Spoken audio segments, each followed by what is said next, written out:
नमस्कार, कामतगिरी अभय न्यूज में आप सभी दर्शकों का स्वागत है और मैं हूं पूजा। अब डालते ही एक नजर आज के मुख्य समाचारों पर।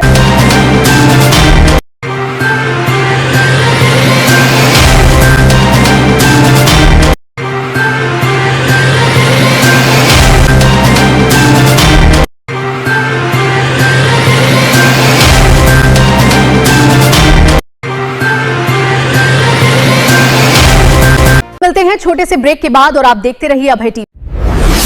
स्टार ग्लोबल स्कूल में आपका स्वागत है, जहां हम शिक्षा को नई ऊंचाइयों तक ले जा रहे हैं।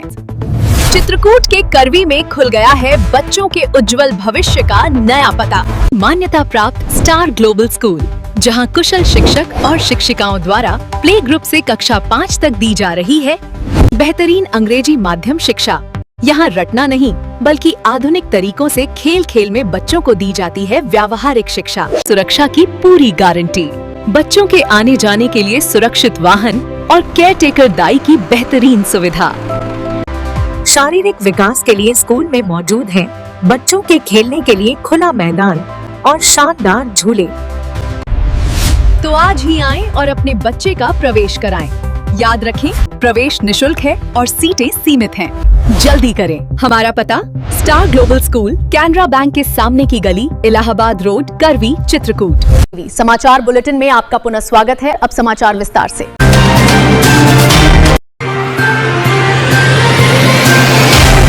नमस्कार, आप देख रहे हैं आज की बड़ी खबर।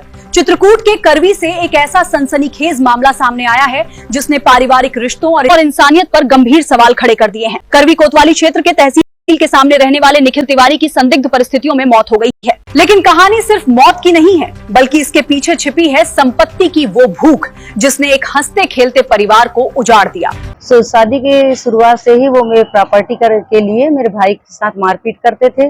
मारपीट के दौरान ही उसकी सारी प्रॉपर्टी लगभग ये लोग बेच खा गए। निखिल तिवारी की बड़ी बहन क्रांति त्रिपाठी ने अपनी ही भाभी और उनके मायके वालों पर बेहद गंभीर आरोप लगाए हैं। आरोप है कि जायदाद के लालच में निखिल की हत्या की गई है। पूर्ण विश्वास है कि मेरे भाई के साथ मारपीट हुई है, इसी के तहत उनकी मृत्यु हुई। साल 2016 में भंवरी गांव की साधना से निखिल की शादी हुई थी।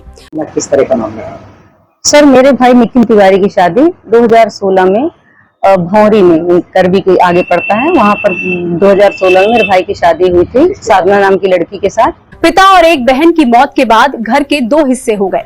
एक हिस्से में बूढ़ी माँ रहती थी तो दूसरे में निखिल और उसके ससुराल वाले। शादी के बाद से ही उसके ससुराली जन यहीं आकर रहते थे। एक पार्टीशन में हम लोग रहते थे, एक पार्टीशन में ये लोग अलग रहते थे। बहन का आरोप है कि करीब 1.5 साल पहले एक साजिश के तहत मोटरसाइकिल दुर्घटना का रूप देकर निखिल पर जानलेवा हमला किया गया, जिसके बाद वो पैरालिसिस का शिकार हो गए। उसके बाद क्या कहते हैं, मेरे भाई को ले गए यहाँ से 1.5 वर्ष पूर्व, और पता नहीं उसके साथ मारपीट करी कि क्या मारपीट हुई उसके साथ।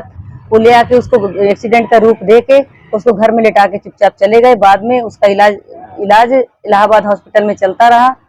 उसके इलाज के दौरान उसका सुधार भी काफी हुआ। वो चल फिर नहीं सकते थे और इसी लाचारी का फायदा उठाकर ससुराल वाले उनके साथ मारपीट करते थे। लेकिन उसकी देखभाल नहीं हुई। बिस्तर पर भी उसके साथ मारपीट की गई, जिसकी शिकायत खुद निखिल ने 7 अक्टूबर 2024 को पुलिस में दर्ज कराई थी। इलाज में लापरवाही के कारण निखिल को नागपुर ले जाया गया, जहां उन्होंने दम तोड़ दिया। जब उसकी बॉडी में सड़न पैदा हो गई तो क्या कहते हैं, इलाहाबाद से जवाब हो गए, उसकी बॉडी बिल्कुल बेकार हो गई। तब इसको लेकर के यहाँ से भी ये लोग नागपुर गए। नागपुर में ही इलाज के दौरान उनकी मृत्यु हो गई। हद तो तब हो गई जब बहन को मौत की खबर तक नहीं दी गई। जब बहन को पड़ोसियों से पता चला तो उन्होंने पुलिस की मदद से अंतिम संस्कार रुकवाकर पोस्टमार्टम कराया। और मृत्यु के बाद क्या कहते हैं, इन्होंने हमें सूचना भी गलत दी। और जब मैं बाहर रहती हूँ तो वहां से मैं आ रही थी, तो मैंने इनको बोला कि अभी ये लोग उसका संस्कार कर रहे थे, तो मैंने इनको बोला कि भाई मैं उनकी बहन हूँ, मैं उनको देखना चाहती हूँ, उसका संस्कार मत कीजिए। तो ये लोग माने नहीं, तो फिर मुझे पुलिस की मदद लेकर के संस्कार रुकवाना पड़ा। और जब मैं यहाँ आई तो मुझे शक हुआ, शक नहीं, इसलिए मैंने पोस्टमार्टम की मांग करी है। लेकिन विडंबना देखिए, बहन पोस्टमार्टम हाउस में बैठी रही और ससुराल वालों ने चुपके से शव को ले जाकर बूढ़ी माँ पर दबाव बनाकर अंतिम संस्कार भी करवा दिया, जिसकी वजह से इन लोगों ने काफी बवाल मचाया है मेरे ऊपर। हाँ, मैंने रिपोर्ट दर्ज कराई है, थाने में गई थी, एसपी साहब के पास भी मैंने अपनी रिपोर्ट दर्ज कराई है। अब पीड़ित बहन ने प्रशासन से निष्पक्ष जांच की मांग की है। उनका आरोप है कि ससुराल पक्ष अब उनकी बुजुर्ग और बेबस मां पर दबाव बना रहा है ताकि सच सामने ना आ सके। और मेरे घर के सभी मेंबरों की मृत्यु हो चुकी है, सिर्फ मेरी माँ जीवित है जिनकी मानसिक स्थिति खराब है। तो क्या कहते हैं, अभी तक मेरी माँ भी दर दर भटकती थी, ये लोग उसको रोटी पानी नहीं देते थे, तो मैं बाहर से आके उनकी सेवा करती थी। मेरे पास उनकी मेडिकल की भी रिपोर्ट है, मैंने उनका इलाज कराया था। और अब उसको माँ को जबरदस्ती अपने कस्टडी में लेके उससे उल्टा पुल्टा बयान दिवाया जा रहा है। हालांकि दूसरी तरफ ससुराल पक्ष ने इन सभी आरोपों को सिरे से खारिज करते हुए इन्हें निराधार बताया है। अब देखना ये होगा कि पुलिस इस उलझी हुई गुत्थी को कब तक सुलझा पाती है। मैं ये चाहती हूँ कि भाई मेरे भाई की पोस्टमार्टम रिपोर्ट 5 पैनल से उनकी जांच हो, ठीक है। 5 डॉक्टरों की मुझे उनकी रिपोर्ट चाहिए और मेरे भाई के साथ जो कुछ भी हुआ मेरे सामने आना चाहिए, उनको न्याय मिलना चाहिए। उनके 2 छोटे छोटे बच्चे हैं, एक बेटा है, भतीजा है मेरा 4-5 साल का, विघ्नेश तिवारी नाम है, और एक बेटी है, पीहू तिवारी उसका नाम है।